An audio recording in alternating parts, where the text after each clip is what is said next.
poker and trading, it doesn't seem like they would go together, but I was watching a documentary on this the other day where they actually get a lot of hedge fund traders to play poker. A lot of them are actively encouraged by the fund to, play poker and to participate in that side of the gambling world. And it got me thinking sort of about poker, the game itself, and why some people choose to play it and how that might actually benefit you as a trader. Like, what do the hedge funds see benefits wise to getting their traders to play poker? I like playing poker myself. I'm nowhere near an expert, but I do enjoy the game. And having played both, poker and, trading as well, I think there are a lot of similarities, and I think it does make sense why these hedge funds are now getting traders to learn poker and to play poker. And I do think that a lot of poker and the elements of poker can actually make you a better trader.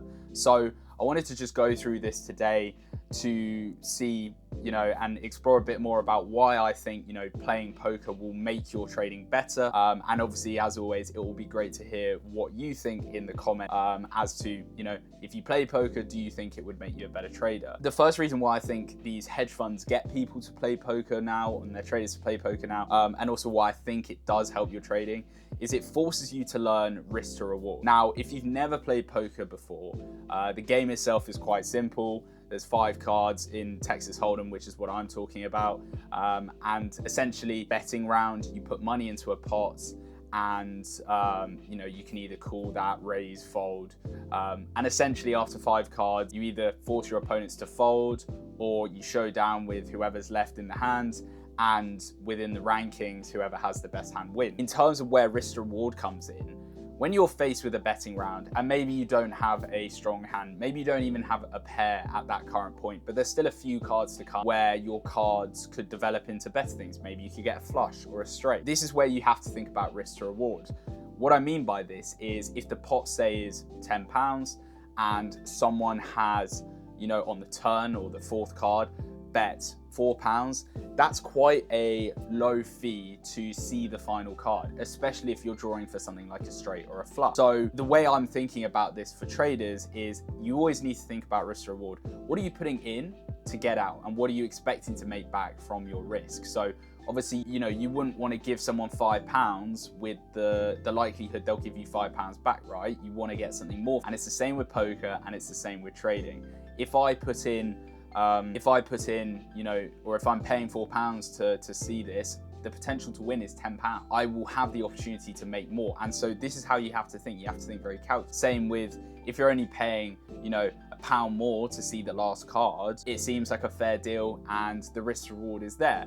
Whereas if the pot is, say, £10 and someone's overbet the pot and it's £50, you're essentially going to risk £50 to win £10? Probably not. Bearing in mind, some of that £10 is your capital already, so it's more like £5 profit, say, if there's 2 in the hand. So poker is constantly teaching you in each hand to think about the risk to reward. What you're putting in, is that worth what you're going to get back? And so you can obviously translate that into trading. Now, secondly, it's going to teach you a lot about psychology. A lot of traders that come into the markets, they may never have experienced financial risk or some form of risk. And that feeling is new, difficult, and hard to deal. Now, if you play poker, you're going to have that feeling throughout the hands, unless you've got the stone cold nuts, but that's pretty rare. But it's going to force you to, get used to risk, get used to, having uncertainty and the chance that it may not go in your favor.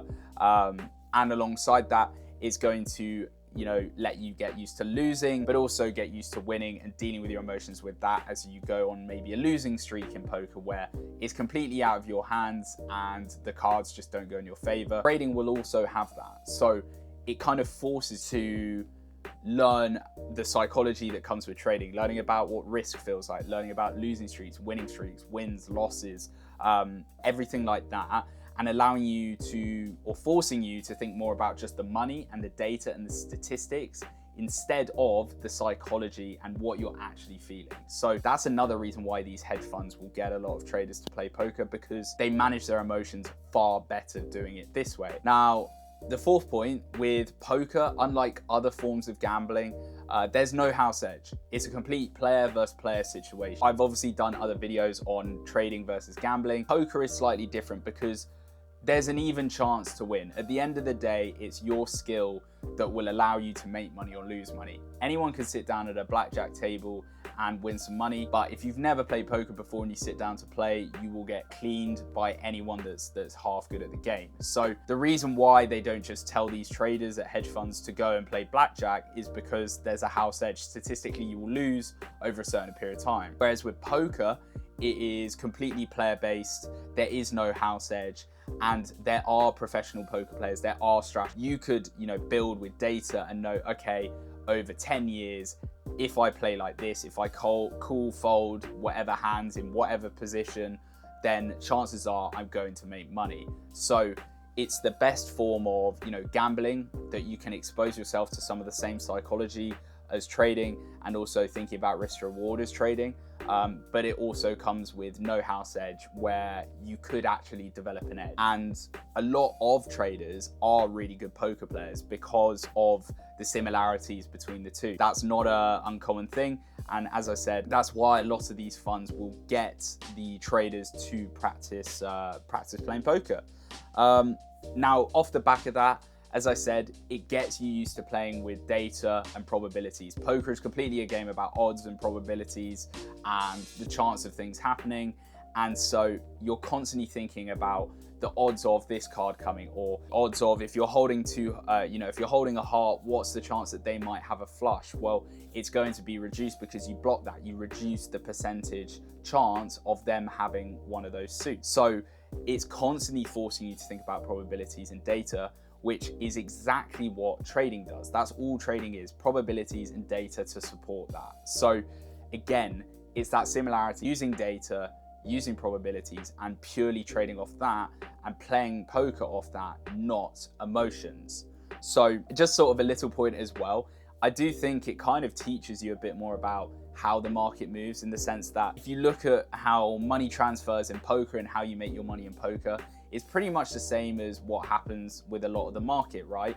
Where you have liquidity, which is your chips, and the way you make money is if you win, another player loses, i.e. they are, giving you their chips if they've made a wrong move, made a wrong play, or tried to bluff you and it hasn't worked. Markets are, at a very simple level, kind of like that, where if you win, someone else has lost. There needs to be a liquidity, or a certain amount of liquidity of buyers and sellers to move the markets, in the sense that if I am buying a pair and someone is selling the pair, if the pair then goes up, I will, essentially take in their currency, not directly, but that is how the market liquidity works at a simple form. And poker is kind of a good visualization of that. As I said, if I win a pot, the chances are other people on the table have lost a pot, and vice versa. When someone's out of chips or out of liquidity, what happens? You can't win any more money because there's no one to win pots off.